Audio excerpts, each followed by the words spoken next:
Hello and welcome back to an evening at the Quill and Tankard with the hosts of Maester Monthly, your favorite pseudo-monthly podcast hosted by the moderators of the Song of Ice and Fire subreddit. I am one of your hosts, Michael, also known as Bookshelfstud. And I am another one of your hosts, Eliana, also known as Glass Table Girl. And we are joined today by sometime occasional guest, the living legend herself. That's overselling it. Jen Snow. Hey, Jen. Indeed. Glad to be here. She's a secret Targaryen. Her name's actually...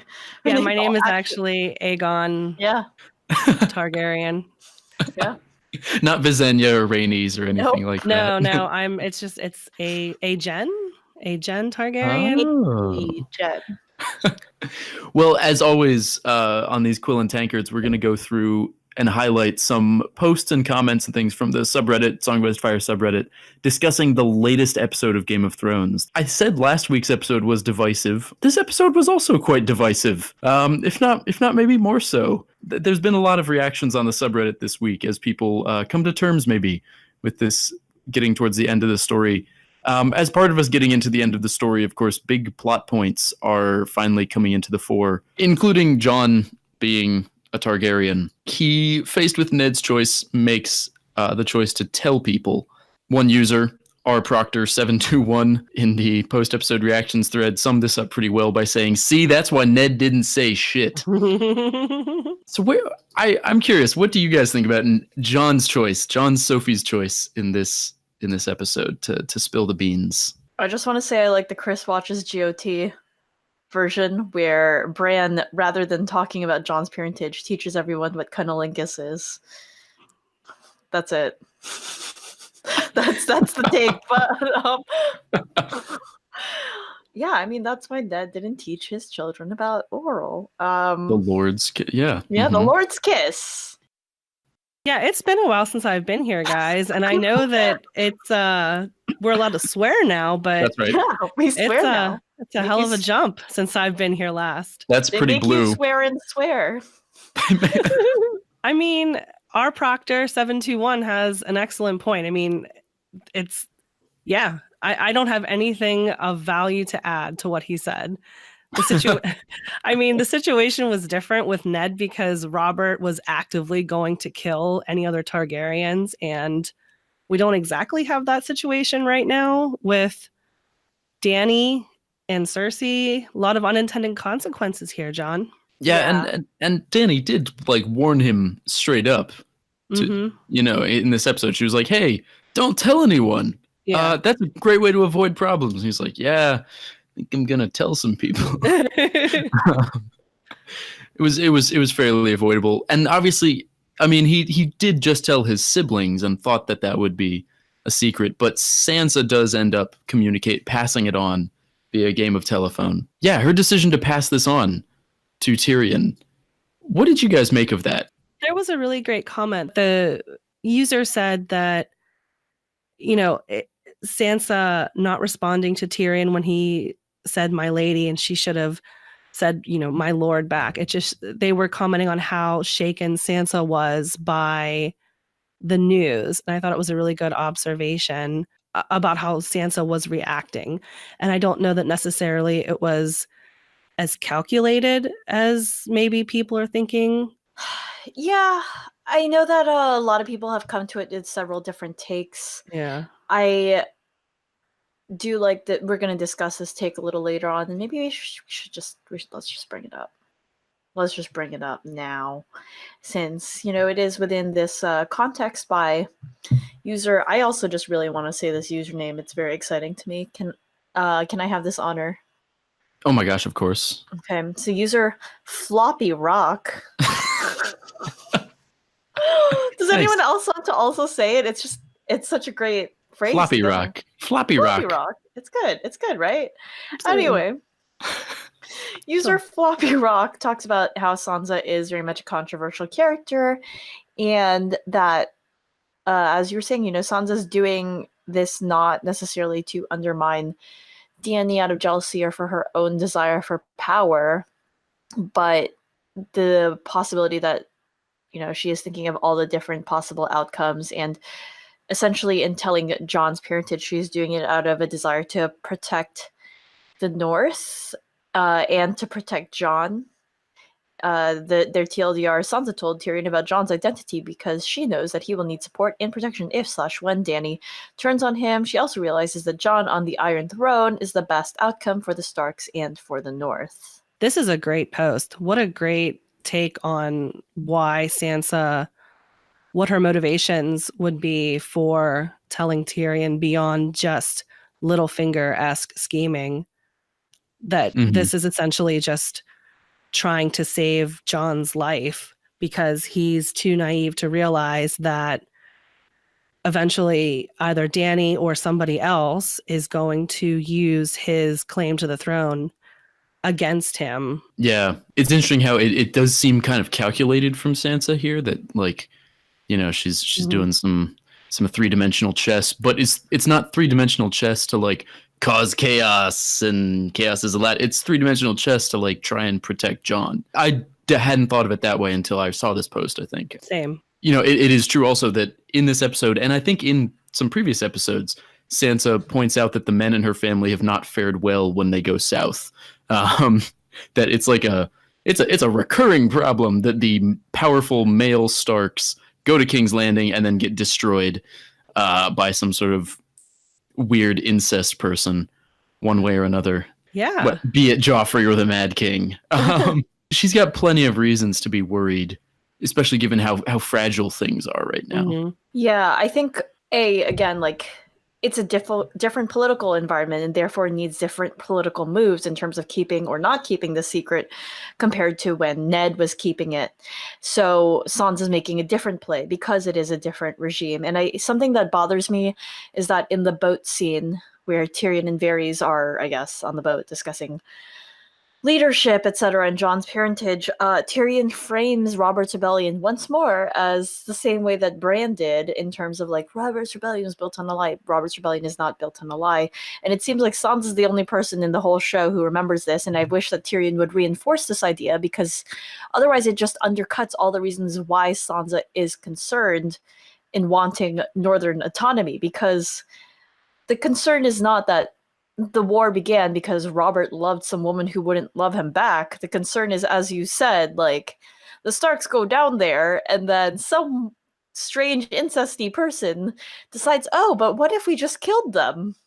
And that was the issue, because Aerys was like, yeah, what if I just burned this man and then had his son try to save for him as well? Yeah. And strangle himself in the process. Without any due process. And then let's ask the other Lord Paramount to send me the other kids. And I think that is ultimately the heart of the issue, that fear of this all coming again, especially because it did again with the Baratheon Lannister regime. And I think that I understand why Sansa has those anxieties. And I completely agree with that. Like, and I can fill in that backstory. But my problem, at least with the episode, is that, and with the show, I suppose more broadly, is that it's like that backstory isn't there. You're sort of on your own to either figure it out and piece it together for yourself, or just take the show at that initial layer of Robert's Rebellion was built on a lie and just go with it. Yeah, it is. It feels like they do kind of skip over. We get characters making that almost like a joke about like, yeah, you Starks don't do well when you go south, but you don't get that explored the same way you do the Rhaegar and Lyanna thing. Right. That's given a lot more weight for sure. So it's easy to understand why people wouldn't think that Sansa is like doing that math, because that's not what's been emphasized as much. You I think think Tyrion would realize this, though? Like, he's all like, Yeah. read books. And also, like, literally your father was hand to this mad king. Right. I don't know. Like, What do I know? yeah, no. Yeah, the breaking of the... I mean, this is a horse that's been beaten quite a lot in the fandom. by some very smart people, but that the real cause was like the breaking of the feudal contract, that it was tyranny, not the, you know, Rhaegar and Lyanna's affair, which, you know, as bad an idea as it wasn't really the breaking point. There was another good post from user Alisan Stone. While we're on the topic of Sansa, this post, which got a solid 13 upvotes as of recording this, is titled "Why Can't Sansa Stark Hold a Grudge?" In each episode so far, there's been some Sansa kind of like, she has her witty zingers, as Alisan Stone puts it, but sort of weird takeaways from her dialogue. She apologizes to Tyrion for running away during Joffrey's wedding. She defends Tyrion in the next episode, and we're not really given much nuance there, I think, is their quibble with it. What prompted the post was this past episode, where she's reunited with the Hound, and she says the line, the "without Littlefinger and Ramsay and the rest, I would have stayed a little bird all my life." As the post says, it's as if the showrunners actually want us to believe that what made her smart was the horrible treatment she received. How are you guys feeling about this? I know this has been one of the most contentious things in the fandom coming out of this episode, is the Sansa and Sandor scene. In the scene, when watching it, I just took it at face value. I didn't think that she was saying she was glad that it happened to her, or that the show was, at least in this particular instance, glorifying the rape and violence against women. But I've seen other takes on it, and I think that they're valid, and I think they have a better read on it than at least I personally did when I watched it, because I think that it's doing a huge disservice to Sansa's character to attribute her success and her intelligence and everything that she is to being abused. Yeah, especially because I think they're trying to phrase it as like her being a little bird had to do with her Nivette. And it seems like Sansa feels that a lot of that disappears herself after watching her father become beheaded. It's that moment that tells her, oh, the songs are untrue. And of course, before, she was called a little bird by Sandor because she would repeat back the lines, but she was doing that out of survival. And I guess maybe I don't like the idea that she feels that she grew because of all of that abuse. Like, that seems wrong. I think that there are some great explanations, and I think that this post by user Alisan Stone addresses that, the idea that, like, yes, saying this is a real coping mechanism for survivors of trauma, but it does feel off because, as people have pointed out, like, the effects of this trauma seem to have only been put in there to make it seem like this is a way to strengthen her, when it isn't always. People come to trauma in different ways, but at the same time, I think I recognize that it seems as though a lot of the other Stark siblings have gone through something like this in the past few episodes, this sort of moment, and I just don't think it's like phrased right for Sansa, but the sentiment is supposed to be similar to how Bran in the Gods would with Jaime.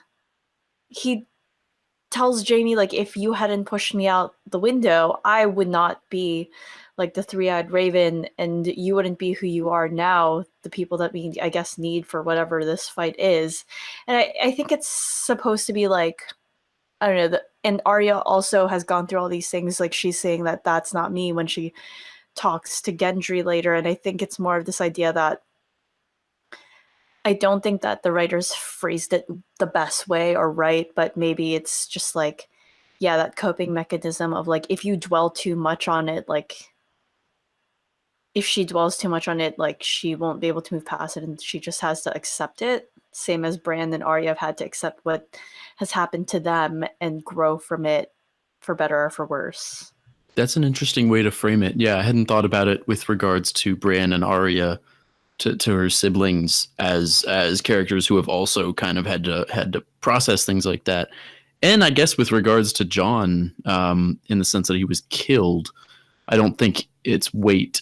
I don't think his character feels the weight of that, of being actually killed, the way that, Bran and Arya and Sansa feel the weight of some of the things that have happened to them. There was a post by user Case91, which pushed back on the point made in Alisanne Stone's post. So I want to kind of give the other side here, which is the argument that Sandor is with the awful things that he's saying, is just trying to communicate in this horrible, untactful manner, kind of twisted father-like paternal protection, and that Sansa is trying to console him in language that he understands by saying, no, I got revenge. I did my violent thing and got revenge. And also I'm better now. Like, your option wouldn't have been better for me. Like, I'm good this way. You don't have to worry about like failing me by not taking me with you, which I think is an interesting argument. I definitely didn't get that much weight out of it the first time I saw the scene, but I think it's interesting that people can read in these very, very different takes on it. I read that post too, and I really liked it as well, and I'm glad that you brought it up because I had forgotten about it. But my only complaint is that we can read into all of it, but it's hard to know if that's what actually was intended in the scene. And so, and maybe this is a whole other huge conversation about how you consume art and entertainment and what you take out of it versus what the writers or the directors put into it. But I cannot believe that there was that much subtlety put into the writing of that dialogue. I would love for it to be true, but I just don't believe it anymore. Are you telling me that you don't think that the writers of who use the same dick joke twice with varies don't have subtlety? I know that it might seem come as a surprise. No, but in all honesty, and I feel I haven't been a huge fervent defender of the show, but I've always I've let it go as the show. I've liked the show. I've never hated it and talked shit about it or anything, because I thought they were adapting a really complex, set of novels that didn't lend themselves to TV very well. But yes, I am saying that I don't really trust the writers who use the same dick joke twice. Yeah. Now, speaking of some subtle nuance in the dialogue, there was a classic flub which made it through. Presumably all of the editing, and I'm not talking about the cup on the table. No, I'm talking about the Gendry Rivers, of course, bastard born in the Riverlands. Apparently, there was actually a German translator who apparently corrected this in the subtitles for the German version of the episode because he knew better, and referred to Gendry, of course, as Gendry Waters. Yeah, hopefully that person is a poster on the subreddit. If you listen to Maester Monthly, slap a comment, Mr. German Translator. There was a comment about Gendry from user Zessara, which is pointing out that Gendry is truly Robert Baratheon 2.0, in that he is good with a hammer and lusts after an unobtainable Stark woman. And pretty much all he needs now is a taste for wine. Do you guys think he's a fitting heir for the one true king, Robert Baratheon? No. I think he's better. He's better than Robert. Gonna throw that out there. Yeah, I mean, no, if we're going by a better Lord of Storm's End, yeah, absolutely, Gendry is better than Robert, but is he Robert 2.0 as a replacement of Robert? No. Yeah, I think that there's a lot to be said, as Zasara points out, of how Gendry comes through. The text through all of these parallels shows us that yes, he is his father's son, and I really hope Gendry doesn't develop the same taste for wine that Robert does. But I do think, in many ways, Gendry seems better. I'm just when Gendry was protecting people, right? In the books, he was protecting people and children. Mm-hmm. And I guess allegedly Robert once was that kind of person, but I don't know. I mean, during the Battle of the Bells, Robert was trying to have as much sex as possible before he had to go outside. Whereas Gendry at the inn at the crossroads does, like, he runs off and gets the Brotherhood and comes back and saves Brienne. I don't know if Robert Baratheon would have, if that would have been his priority. Exactly. So I think Gendry, here's to Gendry Baratheon, who may or may not be the Lord of Storm's End in the books, but I'm fine. I think Gendry seems like a perfectly great dude. And he has an actual trade. Gendry has had a job, so... That's a great point. He's very much the Alexandria Ocasio-Cortez of Westerosi Lords, in that he's like a former bartender. And blacksmith. He has a trade. Yes, and he knows what it's like when, I guess, a lord or king doesn't give a shit about the people, because he's had to experience that and, being hunted. So... Yeah. There's kind of an interesting comparison too with him and Bronn, because Bronn is very much a common man who also is in this episode raised up to the lord of a high house. Jen, for viewers at home, I just got like the world's biggest head shake eye roll combination. That Bronn scene, I'm sure I can find some Reddit posts about it, but you guys are posters on Reddit. What were your thoughts? I know there's a post, or I know they're there, but people, like, he just walks into the room and carrying a crossbow, and everything's totally fine. And his motivation is that, he's going to trust Cersei now, or one of the other Lannister siblings. Somehow he's going to end up with a castle, and what the hell is, I don't even know. Contracts. And then, that is my coherent take on the Bronn scene. I'm sorry that there wasn't a better Reddit post to source from, because I know our users have done great, far wittier things than what I just spewed out. I mean, there's almost like not that much to say about it. Yeah. Yeah. In the post-episode reactions thread, I'm zipping through it right now, looking for Bronn. The Void Dragon, use of the Void Dragon point, it says, Bronn just suddenly appears in Winterfell just to go after Jaime and Tyrion, then disappears again. Seems like a complete 180 on his character. I think that's the general consensus. Yeah. Is like, what? There's like a drive-by interaction. Bronning. Yeah, we just got Bronned. Yeah. Yeah, I don't know. It just feels like it's not enough time between, like, and, it makes sense. Characters flip-flop. That happens. But it just seems like there wasn't that built-in struggle between the Bronn that we saw during the Spoils of War, who's like, fuck this bag of gold. I'm gonna like put my life at risk to save Jaime Lannister. Mm-hmm. And then now he's like, but what if I had more? Yep. Right? Like, it just seems like a too fast of a flip-flop, and like that creeping temptation and the creeping of like, oh, the Lannister brothers did you dirty. They didn't live up to their end of the bargain. Like, that could have been there.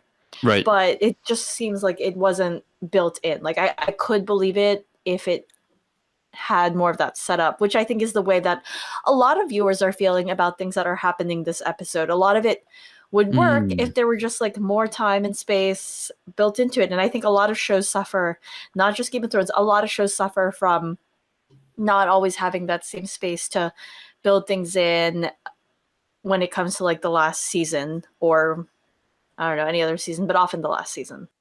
So it's funny you bring that up, because this might be jumping around a little bit, but there was a post which fellow moderator Brian Baratheon just loved to death and promised to nominate for a best of.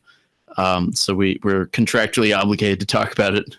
No, it's from user BL1Y, who we've talked about on the podcast the last couple of weeks, I think.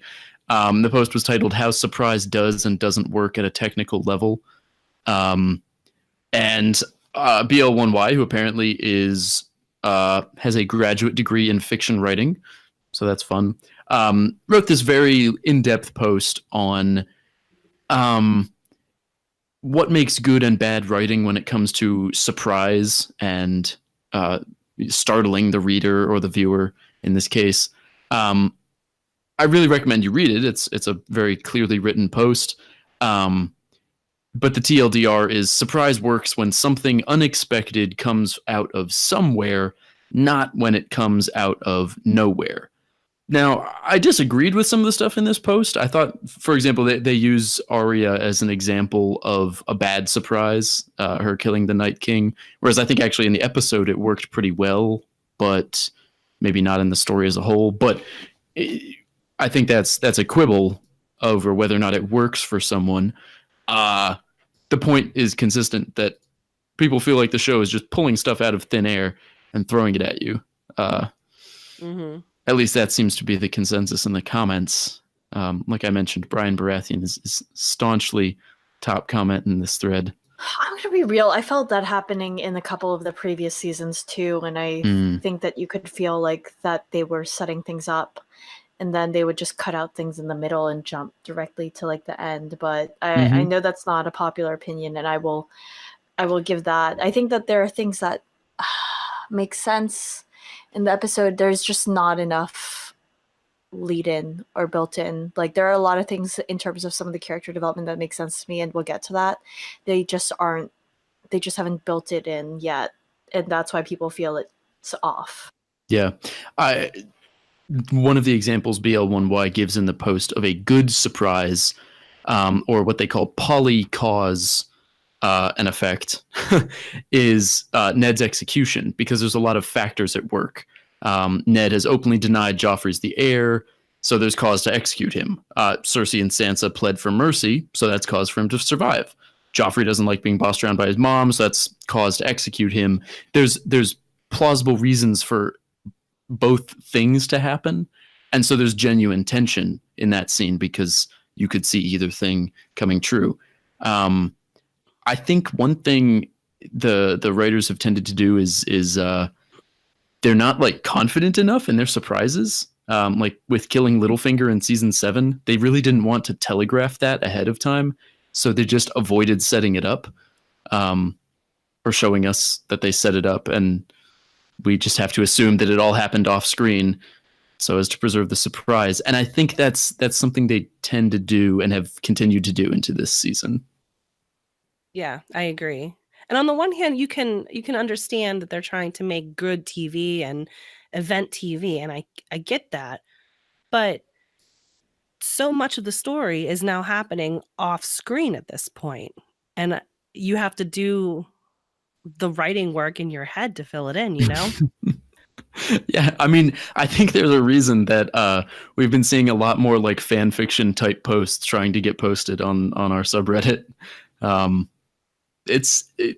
We are not a fan fiction forum, by the way, but I think it is people trying to fill in those gaps, like you said. Yeah, and you even see some within this post, like Ad Kian has, like, Dany sees the fleet, she goes in with Drogon, who's definitely able to dodge the bolts, and she strafes a couple of ships and pulls up to go at them again. Rhaegal falls behind, he's a dragon, he doesn't understand and thinks it's fine. Like, showing how this could have been done even within this episode.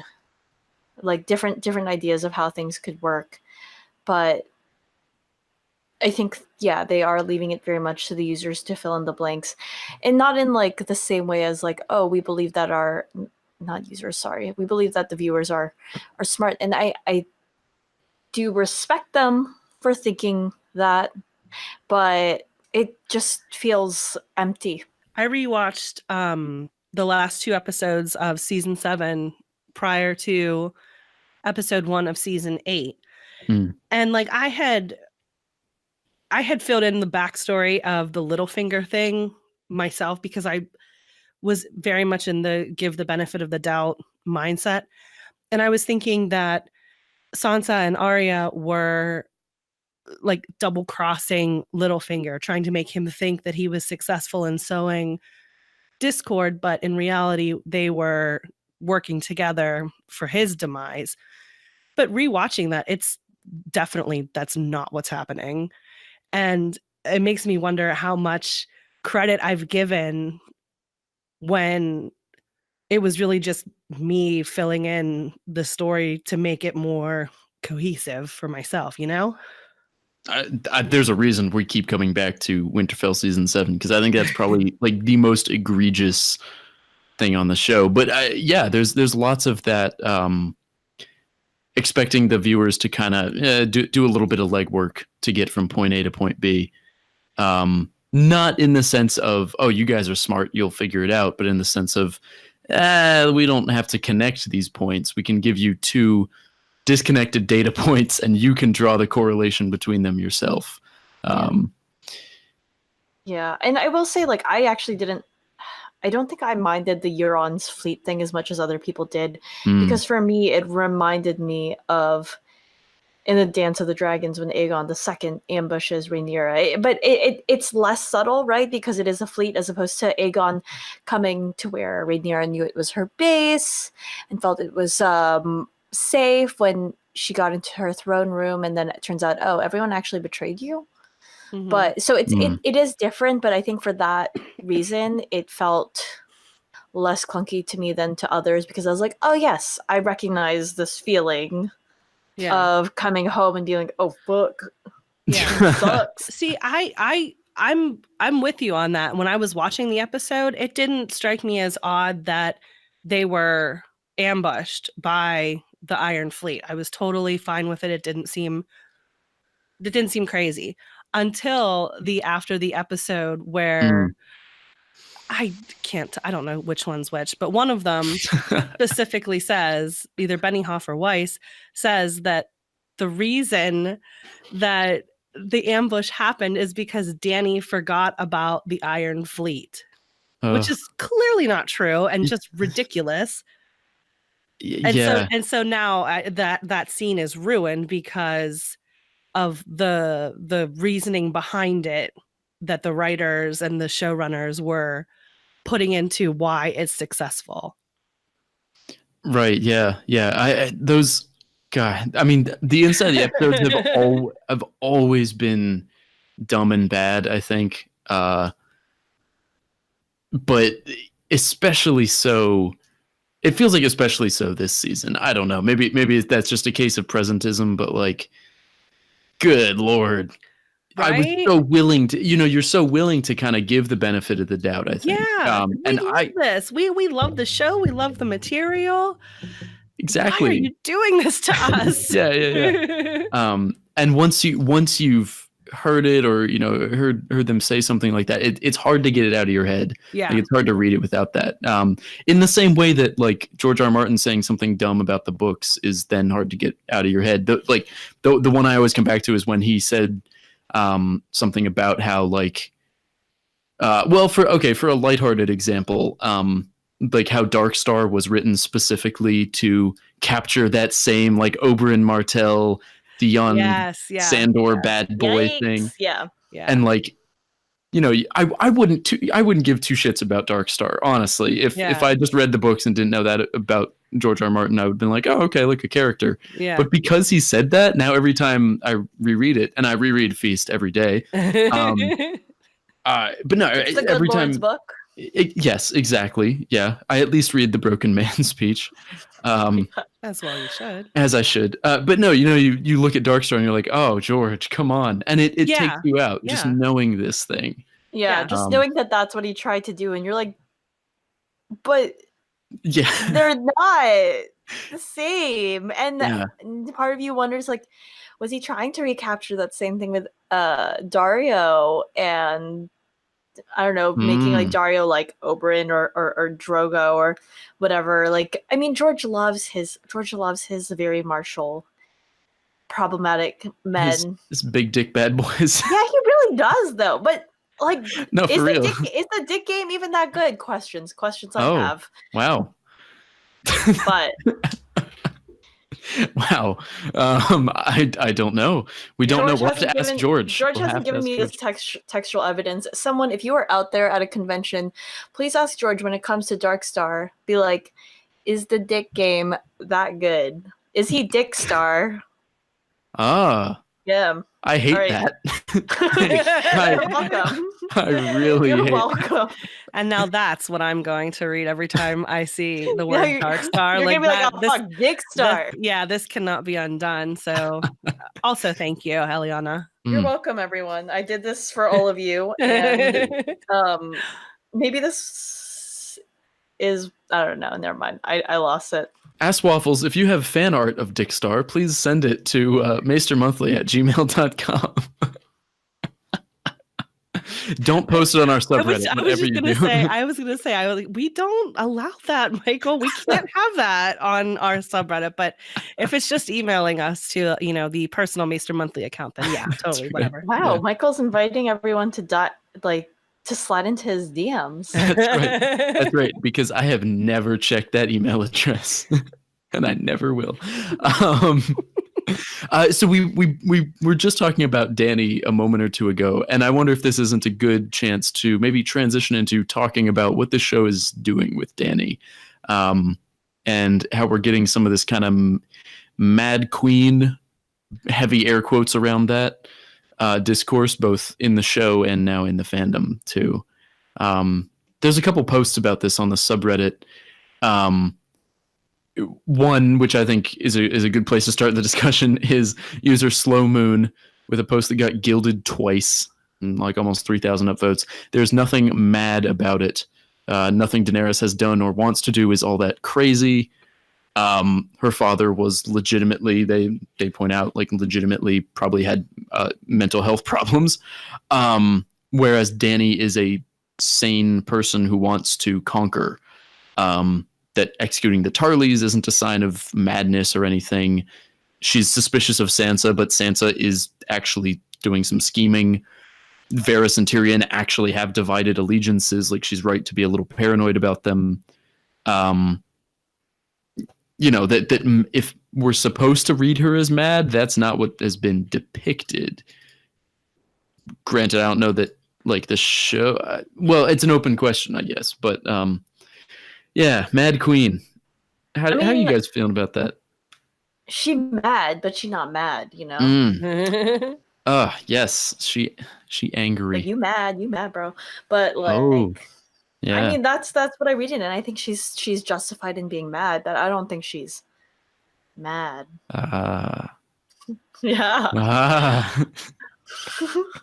I agree.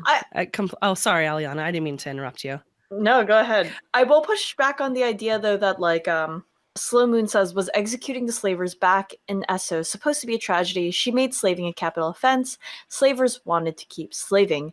And I don't disagree with that, but I do disagree with framing it as a solely black and white moral issue, because Daenerys herself within the books actually feels some sort of guilt in that moment, because she thinks to herself, as the slavers are out there wailing, she has to rationalize it to herself. You can see it in the text that she tells herself that it was just, even though she feels sick at the moment. And I think that it's less that Daenerys is mad, more that she has a propensity to choose violence and will make that choice. But I think that a lot of it is, again, like, the show hasn't built the path for her to be getting here in a way that feels that makes it sympathetic. Yeah, I mean, she's, I know we've talked about this before, but like, she's done atrocities plenty of times in the show. And it feels weird that now she's getting called mad when, like, crucifying the Maesters and like just like nuking Slaver's Bay at the end of season 6 in the Battle of the Bastards episode. Like, that wasn't an atrocity somehow. And granted, like, I don't think it was. I think that was war. But like, that Tyrion looked at that and was like, "This is awesome." And then he looks at the field of fire, the loot train battle, and he's like, "I had no idea dragons could do this." Like, what did you think? You dip? So yeah. Yeah. I completely agree with what both of you have said. I know people speculate about going off of the books that Danny was in for, a Mad Queen turn, and it seems like that's where the books are going to be headed, given that this is where the show is headed. Mm. And it's disappointing. I mean, I know that there's going to be a build up and there's going to be more to it in the books, but still, that this is going to be Dany's ending is really, really sad. Yeah, I think like the thing that I'm still clinging to, the driftwood in the shipwreck that I'm clinging to, is that I think the show hasn't necessarily done the best job capturing the internal lives of its characters. And I can totally see, and I mean, this is something I remember people in 2013 talking about this on the subreddit, that like characters in the books will call Dany the Mad Queen, that, you know, like that people will see her as mad, but that because we'll have her point of view, we will have like that rich internal life that she has to see conflict and to see, frankly, sanity, you know, to sort of see something that contrasts what the rest of the characters are seeing. And I don't know that the show has, I don't know. Yeah. I don't know that it's done enough to give her a rich internal life that feels different from what other characters say about her. Mm-hmm. I think there's that. I think there's also like, within the books, you see her constantly questioning herself. She's always like, how far is it from madness to greatness? And she's always terrified, especially after hearing Barristan talking about how he had heard rumors of Viserys and was, before revealing himself, checking to make sure that Daenerys did not have the taint. And by that he means the taint of madness. And she understands that this is something within her like family medical history, and that she keeps an eye out for it. And I think that the issue is that without that interiority, it feels like the show is, as you were saying, painting her as though she truly is mad, as opposed to, I think there is very much going to be a sort of, and it's a delicate balance, but something in the books that there will be a public narrative, right? Within in universe, especially with Aegon Blackfyre there, that is going to actively paint her as this is the Mad King's daughter, and she is of the same line as he is. And I don't think that can be escaped, that sort of narrative and that following Daenerys. I think the issue is how well the show can sort of tiptoe that line of like showing that, hey, this is something that is being levied against her by her enemies. This is something that is happening to her because she's coming from the other side of the world, that she's a woman, and it's not being levied against. Like, goddamn, like Aegon, either fucking Aegon are also Targaryens, and we know that it isn't necessarily, in some cases it seemed to like skip a generation or something, right? Like, not that that's actually a hard and fast rule, but it's ignoring that, like, that this doesn't just happen in that way. Yeah, no, for sure. And so the last line of Slow Moon's post is, if this is a depiction of someone becoming paranoid, why are the person's fears all justified? Or why are the person's fears all justified? Which, I mean, that's a great way to put it. I want to think that the show is asking that question. You know, that maybe in the same way that we might see the books ask it, like that, you know, this is a depiction of a person who is like feeling more and more paranoid, but it's because they are actually surrounded by threats, and, you know, like add some ambiguity there. I would put money on in these last two episodes of the show that we are coming down to, that after the episode, one of the showrunners will say something like, well, you know, Dany's really started going mad, and at this point she's basically like lost it. Like I just am not convinced that the show, I don't know, that we're gonna get it as a question, but more as a statement, I guess. Agreed. Yeah, no, I think that if we get it in the books, it's gonna be as Eliana said. I mean, I completely agree with that take, and I think that's a really good prediction. But I have no faith in the show that subtlety is going to come across, or that they're even going to try to make that subtlety come across. Now, I want to shout out to another a good comment on a post.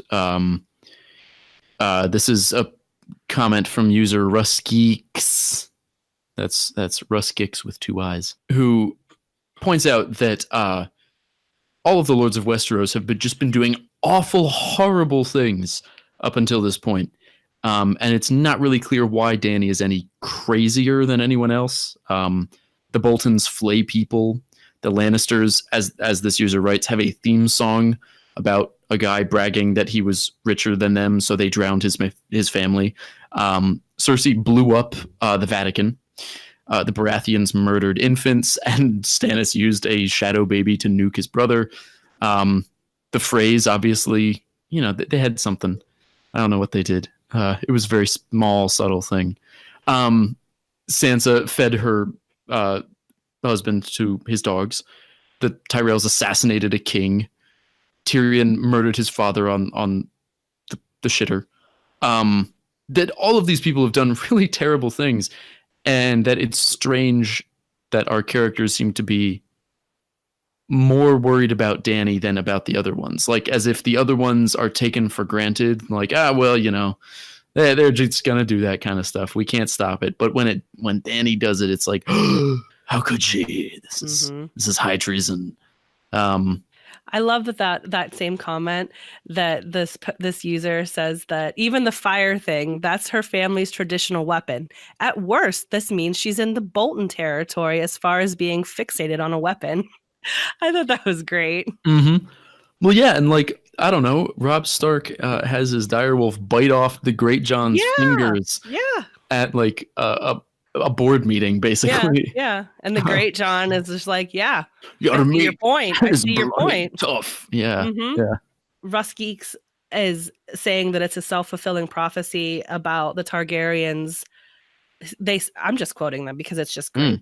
Because everyone expects a Targ to go crazy. They're seeing everything that she does as proof of madness and treating her like she's crazy, which I think is fantastic. And I think it goes back to what Eliana said, and that is going to be how it plays out in the books. Yeah, for sure. That the element of self-fulfilling prophecy there. I think that's a great way to kind of sum that up, because when the gods flip a coin, etc. I don't think it's going to actually make her crazy. No, it's gonna piss her off, And as they said, maximum gaslighting and hysteria for Dany because she's an outsider. And it's the same shit that happened to Rhaenyra. Obviously Rhaenyra wasn't good, especially if she was backing Daemon and whatever Daemon's fucking shit was in terms of the blood and cheese. But literally Aegon II and Aemon One Eye sitting on piles of skulls. They were not good. Mm-hmm. Yeah. It is interesting having all the material of Fire and Blood and Dance of the Dragons to have these actual kind of in-universe comparisons to make, because really compared to them, even in the show, Dany just isn't that bad. Compared to pick a Targaryen, she's on average better than them. Remember the time Tyrion was like, what if we poisoned all the wells? Yeah. That, of course that was in the books, but that's I think part of the difficulty. You don't have that same ambiguity or that scale by which to judge Dany. Ruskix has brought up a lot of great examples, but those aren't brought up again, and the viewer isn't reminded of all of these different examples within the same context of the episode or when these judgments are being made about Daenerys. And I think that that's something that could have been done, right? Because when we bring up issues of, why did Ned keep the secret for so long? Or all these things, we're reminded of Ned and we're reminded of all these things. And I think that these other acts of atrocity should be reminded to us by Ruskix. Oh yeah, remember the time the Freys did all that shit? Or remember the time Tywin did that? And also because Tyrion is framed so differently and framed so angelically. Absolutely. As opposed to being oh, yes. Right. Let's poison all the wells. I love it. That's Tyrion's idea. He's yeah, that's what my dad would do, and that's what I'm gonna do. Right. But that's not, I think, brought up side by side by what Daenerys is doing to actually put that question on the viewer, which is, I think, something that A Song of Ice and Fire and Game of Thrones were really good at, like, asking these questions, Mhm. like, where is the line? Absolutely. Of, like, where yeah. do you, the viewer, draw the line? Yeah. And they really kind of have a perfect vehicle for it in Bran this season, since we got him this episode talking about how he was looking up wheelchair designs on the Weirwood net. Which, like, fine, whatever, but, like, you could also have him I don't know, mention the Literally Dornish anything. betraying literally anything of like, import. what was up with the army of the dead? What did the Night King want? I thought we were going to get that this episode. We were just going to get Yeah. an info dump. We've only Mhm. got 2 episodes left. What are they waiting for? Stay tuned for The Long Night, not titled The Long Night, on HBO in 2020. I swear to God. Like, I mean, Is it really slated for 2020? I might actually be, but I'm not positive about that. I have no idea. I'm looking it up. Yes. No. Who knows? Never mind. Keep going. While we're talking about The Long Night, I just want to bring up a comment by the user OKCharacter4, in which he renames the War for the Dawn the Skirmish for the Morning, because I thought that was fantastic. And yeah, I mean, that was episode 3. I understand. But yeah, I mean, just back on topic. What is Bran doing? Yes. He lives in the past mostly. Do you want to maybe... Is anyone talking to him? Has anyone tried writing down anything he says? I mean, even the very short scene he had with Tyrion this episode, where, Tyrion walks up and he's like, "Hey, nice wheelchair." And Bran's like, "Yes, I stole it from 100 years ago." That could have, like, what if Tyrion went to Bran and he was like, "I need to know more about other rulers because I'm having serious doubts about Daenerys." And Bran was like, "Yes, well, Maegor the Cruel, did XYZ." And Tyrion's like, murdered all the engineers. Yeah, exactly. Yeah. And so that no one would know the secrets. Yeah. Like, Bran's just a good vehicle, I think, for presenting that stuff. And it's a bummer that his role seems to basically just be like computer kid. It could even be like, speaking of examples that are in Rusticus, and as you were saying, bringing up examples from the past of past rulers, like Tyrion's like, "Oh, can you tell me about history?" And Bran could be like, granted, I'm very much veering into fanfic material right now, but Bran could be like, "I saw their faces, I saw them screaming as they drowned in the cave under Castamere." And it's like, your dad did that, dude. Yeah, right. That's a great point. Yeah, it doesn't even have to be like 100 years ago history. Something that Tywin did. I felt them draw their last breath. I saw my brother die. I watch him. I live in the past. I watch my brother die over and over again.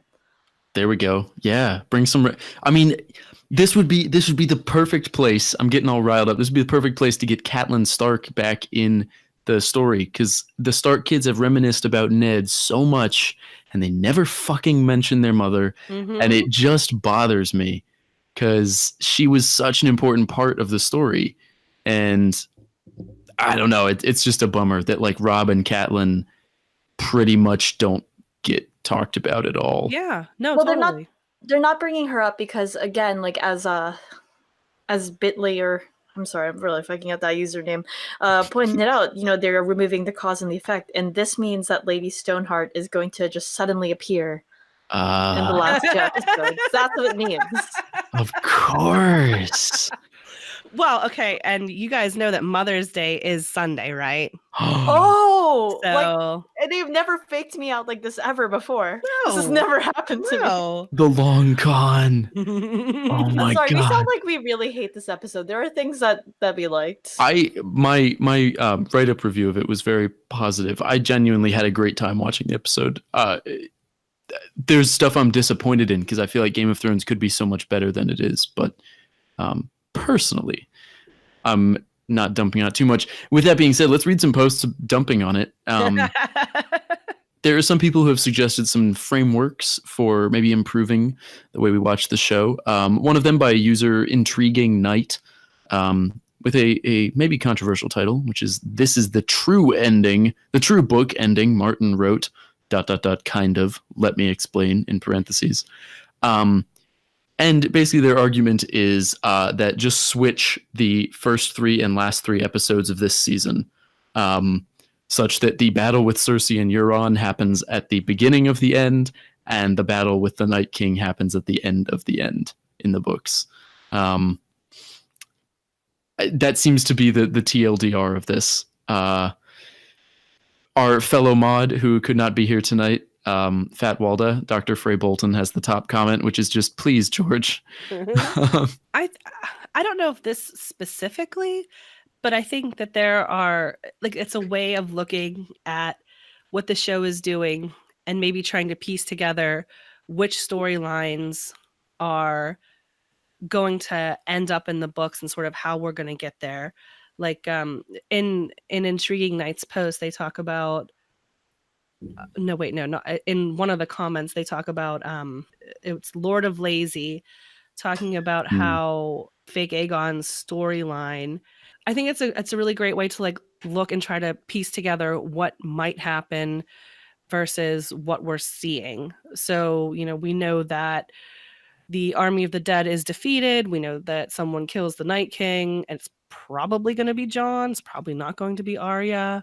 We know that Cersei is, you know, not a threat at some point. I really like their observation that the reason Cersei didn't send the Lannister army north is because in the books it's not going to even exist. I thought that was really great. That's a fun point. Yeah, the idea that by the time the War for the Dawn comes around, the Greyjoy fleet and the Lannister armies will have been destroyed in warfare.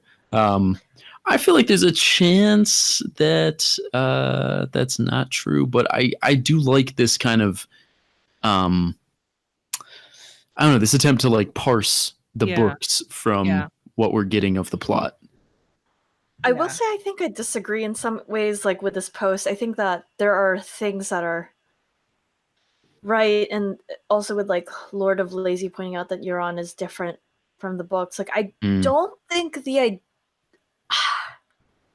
I'm not against the show having them turn back to a threat within the Seven Kingdoms as opposed to north of it, right? Like I just think that it's because there's a feeling that they and honestly some people have like gone into this more in depth, but there is a sort of feeling that the Night King in the show has a lot of those elements of Book Euron, and I think it makes sense for them to address whatever the threat of the White Walkers are and then turn back to the rest of the Seven Kingdoms and have to deal with Book Euron, who's terrifying in the books. And I think maybe they tried to like retain some of that by keeping Euron alive and still having him be a threat when it comes to Rhaegal. And I don't think that's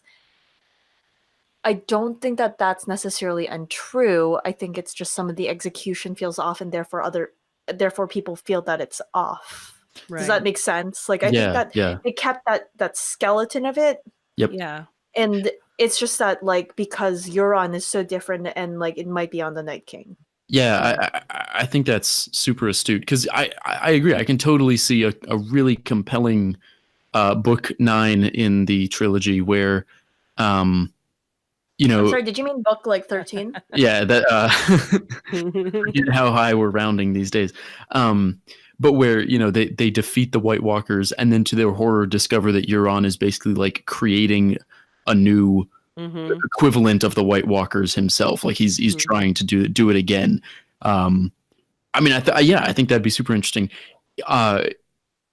There's something I find, I don't know what I think about it, but it seems like they have replaced a lot of Book Euron's magic horror with sort of industrial horror, where his power is that like he can build his fleet super fast, and then he gets these giant crossbows with like gears, and you know, like he has like the technology, which is very different from Book Euron, who is dredging up like magical artifacts, like a scavenger, like a vulture, as opposed to show Euron, who is like basically like a Blackwater contractor, like you know, he's like a private mercenary force with like Black Ops weaponry.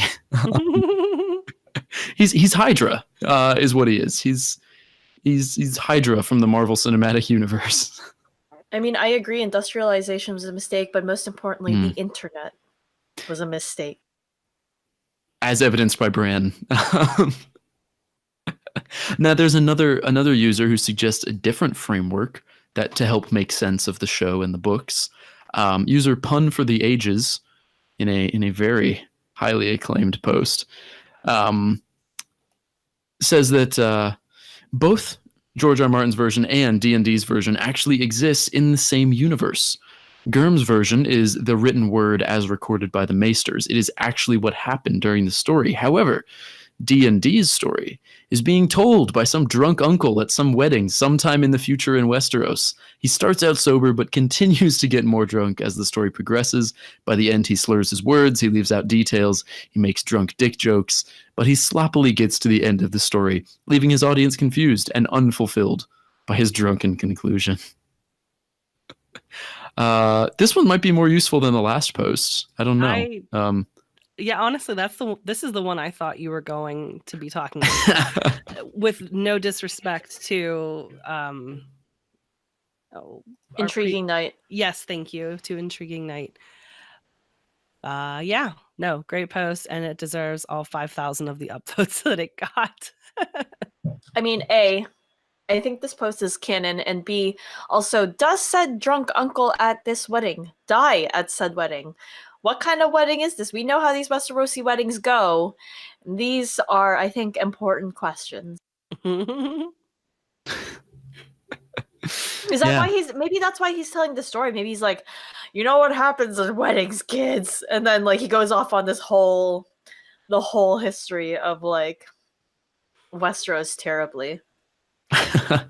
There's a great comment in that post from a user Yauld, Yauld, and he says, confirmed, Samwell starts writing down the events of Game of Thrones in history, but gets old and lazy 2/3 in, so then Davos and Dario have to finish it. The only problem is, both can barely read. New spinoff confirmed.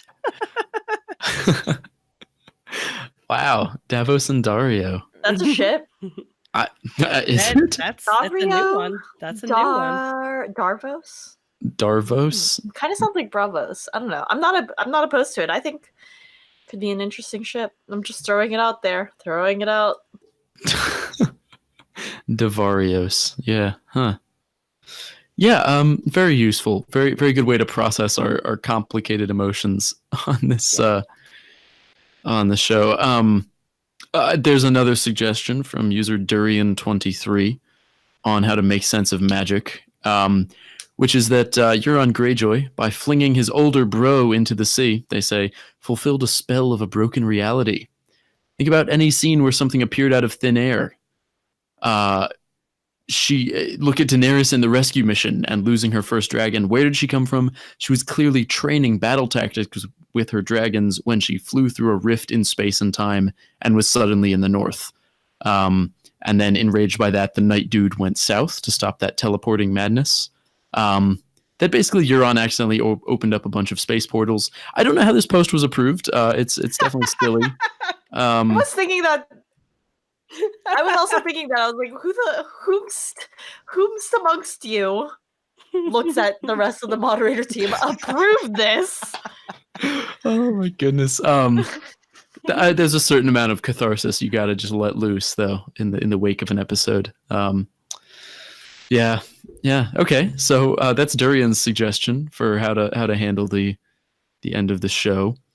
There was one I wanted to touch on because I was kind of curious to see what y'all's take on this was. From user Grant MK2, which didn't get much attention on the subreddit and feel like deserves more discussion. Their post was, being honest, I think there were warning signs as early as season 2.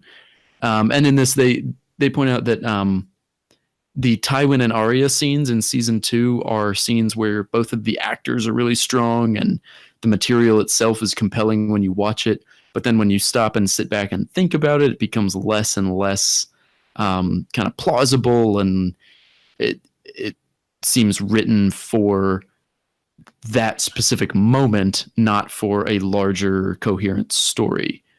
I think is an interesting take because the Tywin and Arya scenes receive so much praise in general, with good reason. They're really interesting, compelling scenes, but I don't think they're necessarily wrong here to say that it's a weird thing to have this close relationship with Tywin and Arya. Do you think this fits into a pattern that we've seen in the show, or is it maybe just kind of someone going back and reading a little too much into it? I feel like at least and it's season 2 and early seasons like that, it's easy to hand wave things like that away because it goes back to the adapting for TV. You don't want Arya just, gosh, what is she even doing at that point in the book? She's She, I don't even remember. well, Well, that's interesting. she's at Harrenhal, but I think it's Amory Lorch is Yeah. Lord of, or is holding Harrenhal at that point. Mhm. He's so qualified. Even in the books, I'm like, oh god, fuck. And I don't know. I mean, it's easy to forgive stuff like this, and if even you feel the need that you need to forgive it, Mm. but yeah, it's easy. It for me at least, stuff like this, even into 2 seasons ago, was like, yeah, they got to do stuff on TV. Even into season 5 when they had Sansa marry Ramsay Bolton, horrible, but you don't want Sophie Turner just, I don't know, doing whatever for a year in the Vale, although you could have. Yeah. Regardless, like, it's easy to come up with excuses, but I agree, it's an interesting look back that maybe those people that were not thrilled with the show's adaptation and were pointing these things out weren't completely just negative Nellies, you know? Yeah. There's a funny comment in this thread from I'm Baba the Fett. And this user says, I knew from the second Theon recognized his sister and called her Yara. My friends gave me so much shit because I would say the writers must think we're stupid or something, that we can't differentiate Asha and Osha. Glad to be vindicated. And I mean, on one hand, that is absolutely like the most minor. I mean, like I understand why it bothers people, but it's so minor. I remember But yeah. I remember being in the library at my university around when season 2 came out. And I hadn't read the books yet, and someone was telling me about how they were displeased because season 2 had begun diverging from the books at that point. And I didn't see it as a red flag, and I still don't necessarily, but I think they were really displeased with the way that Daenerys' plotline had gone, and that her dragons had been kidnapped. But like, in retrospect, and maybe this is presentism again, I don't know, I don't think it was the worst decision, and it could have worked with the way that her storyline has gone now if they knew that they were going to do all this. Because like, you can see that in a lot of Daenerys' storyline that's been in this past episode that maybe should have been more than one episode, and maybe something that was built up throughout the past few seasons and could have, like I'm about to point out, been sewed in season 2, is about how she's beginning to feel more lonely and isolated in Westeros. She doesn't have any family. The person that she saw as her father figure, who like was really sexually into her, aka Jorah Mormont, Yikes, is dead. Yep.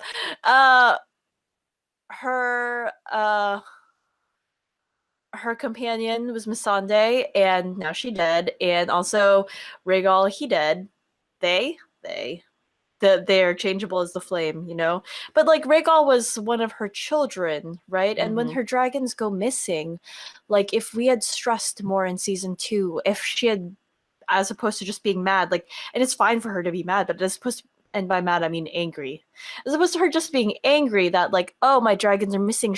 We could have had more of an exploration of she's upset and terrified because they are her children. She has lost her brother, she has lost her husband, she has lost her child, and she feels that her dragons are in many ways the only family in the world that she will ever have. And so I think that a lot of people have picked up on this, of course, because people have these criticisms right now in this current season of like, why isn't Daenerys like being more sad about Viserion being brought back to life as an ice dragon? And now they're like, oh, we better see her like, and they're also just like, why aren't we seeing her being like mourning for Rhaegal? And I think that season 2 making that choice wasn't the worst choice if it had been built into now. But season 2 is alright. Now, we just mentioned, maybe to wrap it up, we can come to this post by Axolo. Are you speaking Valyrian? That's right. I just lit the trench on fire. This post by Axolo, which got Reddit Platinum? I don't know if that's the logo for it. At what point is bittersweet just straight up nihilism? And I'm bringing this post up because you just mentioned some of these things in their bullet points about let's kill Dany's father figure, Jorah. Wait, we aren't done. Let's have Jon spurn their relationship. And let's kill another one of her children. Still not enough? Kill her best friend, too. And this bullet point is part of a larger point that they're making, that all of our characters seem to be set up as, in this episode anyway, as just like broken men. Why? Did someone say broken men? I'm sorry, what? My lady? Sorry. I'm sorry. It's More or less than it's more? damn near Pavlovian at this point. Yep, no, it is, absolutely. Anyway. But that all of our heroes are broken messes and shells of their former selves is what they actually said in the post. Brienne and Grey Worm, both a broken mess. Sansa, they say Sansa seems to have lost her humanity, which I don't know about that. But Arya just turning away from Gendry and Winterfell, and Bran isn't even a human anymore. That this is all nihilistic. I'm gonna throw it out there that Arya is being like, I can respect that, and shooting down Gendry and like just wanting to get laid. I don't think that's nihilistic. If girl wants to get some, she can get some, and that's fine. And I don't think that wanting dick right before you die is nihilistic. No, and I certainly wouldn't disagree with that. But you know what? If you go back and look at whatever season it was, whenever they parted ways, and she says goodbye to him, and she says, you know, I could be your family. And he tells her, no, you would always be my lady. That there's more to that relationship than just a physical attraction. And I think that, and myself included, you know, maybe we weren't expecting a Disney happy ending for Arya and Gendry, but I kind of expected something a little happier than a one night stand and a proposal that was, you know, nicely turned down. And yeah, just in response to Eliana about Arya. Yeah. I just think this is, I don't know, I think some of the relationships aren't always tackled to an extent like as in depth. I don't know, some of the relationships have been explored pretty well, depending, but like I think that perhaps turning down Gendry, in my opinion, understanding that she's not right for him and can't meet his needs, being a lady of Storm's End, it also is in some ways to me an act of love in and of itself. Yeah. Because I think sometimes understanding who you are, understanding another person, and knowing that you're not right for each other can be loving. You can love each other even if you're not right for each other, and that becomes a different kind of love. And I think that I've said this before in other places, but I think that Maisie Williams' acting really conveys that very well on her face, that she loves him, but she knows she can't be what he needs her to be, and he can't be what she needs him to be. And sometimes life is like that. Yeah. I don't think that's nihilistic, but that's just my opinion. And I know that's nitpicky amongst all the other great points brought up in this post. Yeah. I don't want to get too far into the weeds on specifically Arya and Gendry, because this post so excellently sums up my issue with at least this episode and where it seems like it's pointing for the rest of the season. But it goes back to what we've been just harping on, is that it will probably make absolute and complete sense and be beautiful in the books once we have all of the backstory to get us there. And it could have been much more well executed if there had just been more time to explain, why is Arya turning him down? Because Gendry knows what she's like. She just threw a bunch of daggers at a wall the other day, like as foreplay, Regardless. Maybe Gendry's into that. Maybe Gendry wants the women to step on him, which is totally fun. Yeah, I mean, I feel like Gendry could have followed up his marriage proposal with like, well, if not my wife, can I call you? Like, yeah, like seriously. You wanna exchange numbers? Can I slide into those DMs? Right. Send you some. What did we just ask for? Dick Star pics. Dick Star pics. Oh my god. Yeah, no, for sure. Now the other rejection obviously is Jaime and Brienne and that whole relationship as well in this episode, which we haven't really talked about that much. But yeah, the user, gosh, why is his name so hard for me to pronounce? Pronounce. Exoilo says, that Jaime's decision to go back to Cersei is nihilistic, no matter how you look at it. That it's not heroic. That it's just him collapsing further into like this broken person. And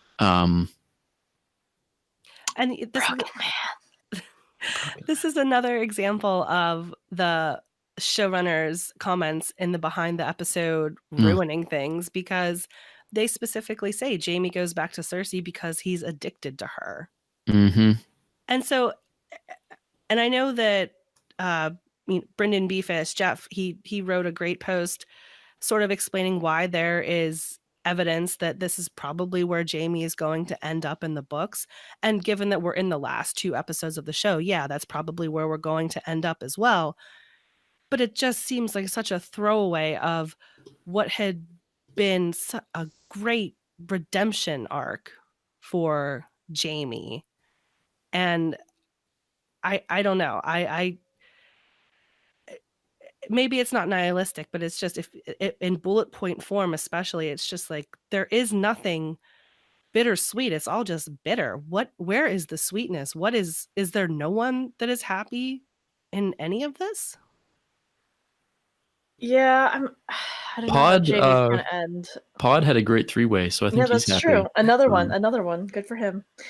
But like, I don't know. The Jaime thing I think is complicated even in the books, because like saying that he's addicted to her, I understand what they're trying to say, and I've brought this up on Maester Monthly before a few months ago, that especially in the books, and I don't know if they portray it as well because they really delayed this departure on Jaime's part in the show and gave him a more worthy cause. But in the books, Jaime stops being at Cersei's side because the only woman Jaime has ever slept with is Cersei. And first of all, if you think you're going to have an open relationship, everyone, communicate with your partner. All right, this is important. All right, set boundaries with one another, or not boundaries. Communicate like what it is about. But it's clear, I think, that Jaime and Cersei did not have it seems like an open relationship, and Jaime leaves Cersei not because of the terrible things she did, but because she's been fucking the Kettle Blacks and Moon Boy for all he knows, and he leaves her because essentially it seems like she's cheating on him. And this is George doing his classic thing of like turning relationships up, not relationships, but turning things like normal everyday shit up to 11, dramatizing a relationship. He's dramatizing the breakup, and that's why Jaime's going back to Cersei, whether it's for good or bad or whatever. He's addicted to her because he's been stuck in this really toxic romantic relationship. And I think this is something that is supposed to be relatable for many people, where they're on again, off again. And that's why he goes back to her. And I mean, it doesn't feel wrong to me. It's just I don't know. I think the show is having trouble balancing a lot of these high points and low points because I don't know, the way that things are being executed right now. Yeah, it's very much the Taylor Swift song "We Are Never Ever Ever Getting Back Together." You know, which is obviously a sarcastic song. Or is it like the other? Is it the song's style? Could be the song's style also. Never mind. I got nothing on Taylor Swift. Just but so I don't know. And I'm probably going to be upset when the book finally comes out too, and this ends the same way in the books. But I'm disappointed, not necessarily with the romance between Jaime and Brienne not panning out, because I don't think anyone actually expected a truly happy ending, as nice as it would have been.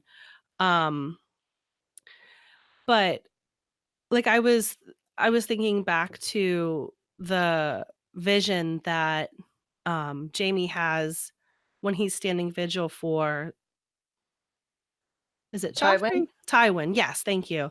And he sees the vision of his mom, and she's talking about, Tywin thought you'd be a knight, a true knight, and he said, I am a true knight. And she has a tear coming down her face. And and maybe this is just me being guilty of really reading into things that aren't there, because it's been how many years since another book. But it seemed that was pointing him towards redemption for the unknightly acts that he had committed. And then when he was looking at the white book and wondering what it was going to say about him, and I was joking in Slack, like he was gonna come back to King's Landing and write like, lol, JK, here I am again. Decided that whole thing in the North wasn't for me. It seemed like it was going one way, but then Jeff's post really excellently lays out, it also seems like it's going the other way. So then I wonder, is it George just laying the foundation for it could go either way, or is it just that nothing has been put to paper yet, so we just don't know? Yeah, I always I'm trying to avoid doing the thing where I'm like, well, I'll wait and see how it ends and then decide, because like we should be able to engage with the text as we go along. But if at the end of the series there's a shot of like Brienne writing this beautiful entry in the white book about what a great knight Jaime was, like that's a different kind, that paints this stuff in a different light than where we are now. So there's part of me that's like, well, it might be too early to call for a bittersweet, like purely nihilistic ending, because maybe we just haven't really seen the end of Jaime. Excuse me, the end of Jaime Lannister yet. But it's I don't know. It's that's one of those ones that forecasting it to the books, I think, is really tricky, especially given that right now in the books, Jaime is like with Brienne and Lady Stoneheart. Like it's so far removed from where we are. Yeah. It's also, and this is probably happening in this show, they just withheld it for some reason. But maybe not. I mean, based on the way the Battle of Winterfell went down. But in the books, the Valonqar prophecy is at play. In the show, not necessarily. Yeah, that's true. That's true. There's like some important spices that are missing from the recipe. Some bay leaves that we left out. I don't know. Bay, like BAE. Like Peter Baelish. Oh. Wow. Wow. I have nothing else to add on Peter Baelish. Wow. Or, I'm sorry. yeah. Would you have preferred Baylor the Blessed? Oh, Also a God. great dude. I'm sorry. Wow. We can go to an actual Bay. Baylor Breakspear. He was in fact a Bay. Okay, he was a Bay. Yeah. He was Bay. Really wow. Putting the Bay in Baylor. Have we made that joke before? I feel like we have, but it's Maybe, but we are usually very drunk. that's true. I'm not at all. I've been hydrating, drinking water Wow. and eating That's chips. the opposite. Yeah. I'm sharp as a tack. Fear cuts deeper than swords. Oh wait, no. I forgot how the whole That's right. adage goes. Quiet as cats whisper or whatever. Well, we do have 2 episodes remaining in this TV series, which is crazy when you think about it. So you can check in next week to hear what Reddit users are saying about episode 5. Any guesses on what the titles are going to be for these last 2 before we leave it? Well, I think it's clear that this upcoming one on Mother's Day is Lady Stoneheart is in this one. I agree. Mhm. I have no rebuttals. Yeah. Absolutely. It's basically a done deal. Mhm. Yeah. And I do want to point out, like, yes, we are a book subreddit, like for listeners, and like, of course, there's a lot of us being disappointed it's not the books, but there are a lot of people who only watch the show who are also disappointed, and so I take. I will be accepting no criticism. There we go. Yeah, right. I think actually this season is maybe unprecedented in terms of how lots of different people from different backgrounds and different levels of engagement with the books and show are agreeing with each other, and not always agreeing that the show is bad, and not always agreeing with each other that the show is good, but just agreeing with each other in unexpected ways. And I don't know. The real Song of Ice and Fire. I think it's saying that now instead. It's the friends we made along the way. I think I've said it every single Quill and Tankard thus far. I'm gonna throw it out there that what if the show is a meta commentary, right? Maybe the White Walkers were defeated in episode 3, but the real White Walkers is the show bringing people of different perspectives and desires together against a common enemy. Wow. So the show lived long enough to see itself become the villain? Well, I don't know. We don't know what happens with the White Walkers because that's what the Long Night, not Long Night, but the Long Night is for. Right, yeah, the not titled The Long Night prequel, which is a long name. The Long Name. Maybe that's going to be the title of it. All right. This has been, of course, another evening at the Quill and Tankard, your favorite establishment in Old Town. You can find us on iTunes, Google Play, Stitcher, and Acast. You can also find us on YouTube, as always. You can find our socials media on Twitter and Instagram on both platforms. It is deeply important to me personally. Just as a favor to me, please smash the MFing like button. You can always, of course, find us on the subreddit Song of Ice and Fire. Please come join in the discussions. We are, as of recording this, just shy of 600,000 subscribers, which is insane, given that a couple months ago we were at 450,000. So welcome to all the new folks, and we hope that you stick around to continue waiting for the books with us. I have been one of your hosts, Michael, also known as Bookshelfstud. And I have been another one of your hosts, Eliana, also known as Glass Table Girl. And I have been a special guest. I'm Jen Snow, also known as Jen Snow. Perfect. Thank you to every user whose post we read and all of the users whose posts we did not read. If you want to see your stuff read on this podcast, please come join in the discussions. And of course, thank you to George Railroad Martin for writing these books. We will see you guys next week.